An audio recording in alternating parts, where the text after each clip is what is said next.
Hello everybody and welcome back to more Dragon Age Origins. I'm the Wayfaring Pilgrim. When we last left off, we made our way down to Honieth to do the Stone Prisoner DLC. We have now obtained Shell as a party member, and we found some pretty cool stuff as well, such as the Helm of Honieth, which gives +2 to all my attributes, Olaf's prized cheese knife, which is just a really good weapon, the Harvest Festival ring, which gives +2 to my dexterity and strength, along with the augmentation crystals that we could give to Shale. We then decided to pay a quick visit to Redcliffe to see if there were any more crystals to be had from the tavern, because I wanted to have all the crystals that I could possibly have at this point in the game available to me, should I wish to use Shale and should I wish to make any changes to offensive or defensive capabilities. And then on arrival back to camp, we had a chat with Morrigan about what she found from the grimoire that we found at the Mage's Tower. And although this wasn't the grimoire she was after, she was able to learn some pretty harrowing things about how Flemeth plans to extend her own life. Ultimately, to Flemeth, Morrigan is just a means to an end. And Flemeth's methods are pretty unwholesome. I think unwholesome is the word I would use. What we're going to do in this session though is we're going to have a chat with everyone around camp. I think everyone's approval is getting quite high now, so there may be a few key conversations to work our way through. And then we'll move on to the next bit of DLC, Return to Ostagar. So, without further ado, let's get this session started. Okay, and here we are in camp. Let's have a chat with Wynne first. What's on your mind? I'd like to ask you something about the Circle. I will answer to the best of my ability. Why didn't you want to stay at the tower? The Circle is in good hands. Irving knows what to do, and he doesn't need me underfoot. For now, I will support those that battle the Darkspawn. I do feel I left things unfinished in Ostagar. There is so much left to do, and I would be part of it. I'm glad for your company. The Grey Wardens, all 2 of you, need all the help you can get. I will see this through to the bitter end, and after that, if I am still left standing, then I will return to the Circle. I just wanted to make sure you really wanted this. No, of course I don't. I'm old and unsure of what I'm doing. Actually, I'd rather be in a warm chair in the sun, being served pudding or some other easily digestible food. I'm sorry, that's not what I meant. I know. I was just teasing. The ability to laugh at myself is something I developed too late in life. But to allay your fears, yes, I am sure this is what I want. Well, as long as she wants it, that's fine. Lele! The stars are out. For once, a clear night. It comforts me to know that the stars will remain untouched by the blight. That whatever happens down here, they will shine eternally. Their light undimmed. There is a story about that cluster of stars over there. Do you know it? Elindra and her soldier? Tell me the story. A long time ago, there lived a fair maiden called Elindra. She had many suitors, but spurned them all, for she did not love them. One day, Elindra was sitting by her window in her father's castle, singing and dreaming, when her lovely voice caught the attention of a young soldier. Entranced by her song, the soldier drew near to Elindra's window. As their eyes met, he fell in love with her, and she with him. When Elindra told her father about the man she had chosen, he was furious, for Elindra was high-born, but her love nothing more than a common soldier. To keep them apart, he had Elindra imprisoned in the highest tower of his castle, and sent her soldier to the wars. Alas, not a month had passed before news of the soldier's death reached Elindra. Alone in her tower, Elindra wept for her love, and beseeched the gods to deliver her from this cruel world. So earnest was her plea that the gods themselves were moved. They gathered Elindra into their arms and lifted her high into the heavens, where she became a star.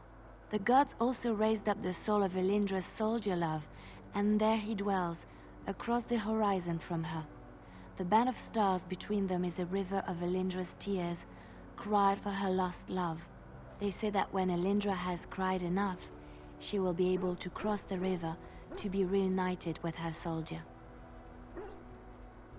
That's a beautiful story. This story is one of my favorites. A tale of a love so great and so enduring that it defies death and moves the gods to action. Sometimes I ask myself, does such a love exist? Can it exist? Few loves are so powerful. I think I would be lucky to experience an emotion even half as pure and true as Elindra's love. We should all be so lucky. The world gets lonely too quickly if there is no one to share it with.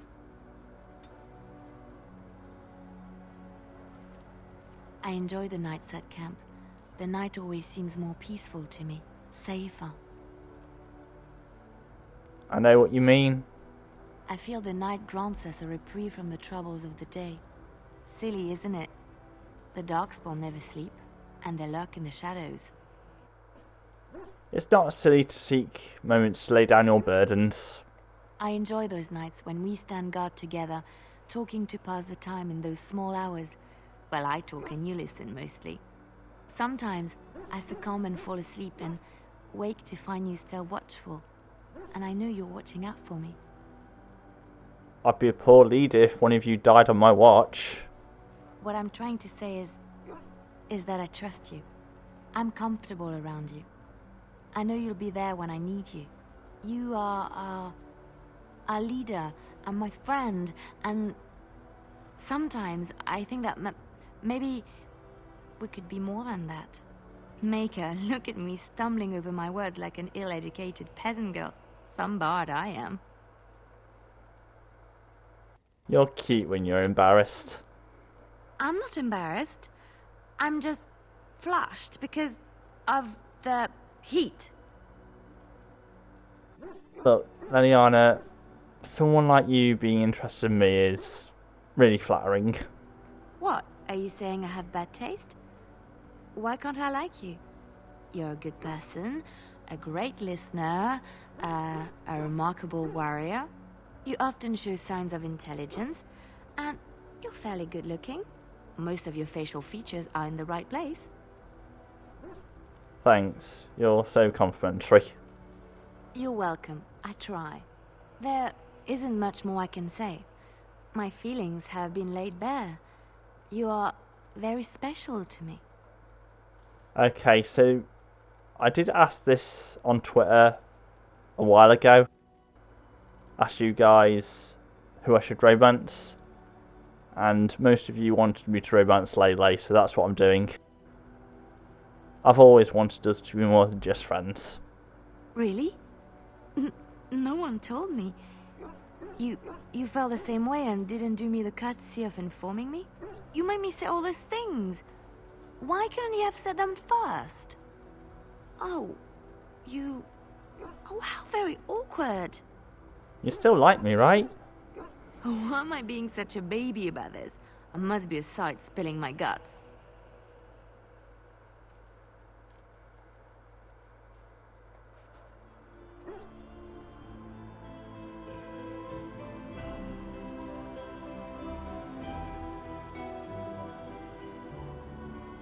Well, that settles it then. That it does. Major cunning. Nice. I'm here for you. Let's talk. Of course. What will you do when all this is over? I have not given this a lot of thought. What will I do? We've traveled far and wide. Does it need to end? Oh, it's so wonderful to hear you say that. There's so much out there. Adventures to be had and stories to be told. I want to be part of it all. I might need some company. And you're not too irritating. You're welcome to come along if you like. I would love to. It is settled then. You and I wandering the world, seeking our fortunes. I can't wait. Okay, so romance with Lele then. Is everyone? Here I am. Care to answer some questions? Oh, this should be good. Go ahead. So, why did you want to leave the crows exactly? Well, now, I imagine that's a very fair question. Being an assassin, after all, is a living, at least as far as such things go. I was simply never given the opportunity to choose another way. So, if that choice presents itself, why should I not seize upon it? You didn't choose to join the crows? To be truthful, I didn't even know the crows existed when I joined them. I was but a boy of 7 when I was purchased. For 3 sovereigns, I'm told. Which is a good price, considering I was all ribs and bone and didn't know the pommel of a dagger from the pointy end. The crows buy all their assassins that way. Buy them young, raise them to know nothing else but murder. And if you do poorly in your training, you die. And the system works? Of course. You compete against your fellow assassins, and those who survive are rightfully proud of it. In Antiva, being a crow gets you respect. It gets you wealth. Gets you women. And men. Or whatever it is you might fancy. But that does not mean doing what is expected of you always. And it means being expendable. It's a cage, if a gilded cage. Pretty, but confining. So what is it that you fancy exactly? I fancy many things. I fancy things that are beautiful, and things that are strong. I fancy things that are dangerous and exciting. Would you be offended if I said I fancied you? No, but I'm already spoken for. Ah, that's too bad. I do so enjoy it when I get to be flirty. As for what I'll do in the future, presuming that there is one, I truly can't imagine. It might be interesting to go into business for myself, for a change. Far away from Antiva, of course. For now, naturally, I go where you go. Won't the crows eventually find you? Eventually can be a very, very long time, if one plays one's cards right. Come now, enough chit-chat. Talking about the crows summons them, you know. Any Antivan fishwife could tell you so. Oh, as everyone disapproves. Again. Something on your mind? I have questions. Of course. Why have you remained a Templar if you hate the Chantry? Have you seen the uniform? It's not only stylish, but well made. I'm a sucker for good tailoring.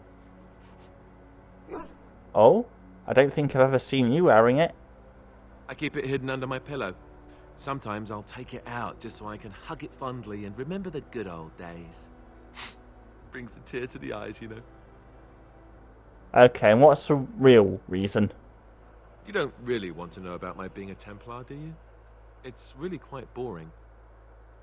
Then make it something more exciting. You know, I like the way you think. But I guess if you're really curious, there's no harm in obliging. I have a couple of interesting looking moles I can show you later too, if you're interested. The truth of the matter is that I did hate going to the monastery. The initiates from poor families thought I put on airs, while the noble ones called me a bastard and ignored me. I felt like Al Eamon had cast me off, unwanted, and I was determined to be bitter. But I took some solace in the training itself, I guess. I was actually quite good at it. What did you enjoy most about the training? The education, mostly, but also the discipline. You need to have a disciplined mind in order to use the abilities we have. It was difficult, but rewarding. I never really felt at home anywhere, though, until I joined the Grey Wardens.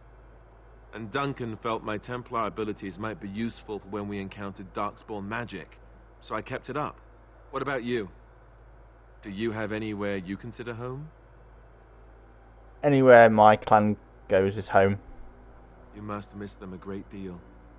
Duncan and the Grey Wardens are the closest I ever got to that kind of family. We won't always be traveling like this, you know. Once the war is over, once the Blight is...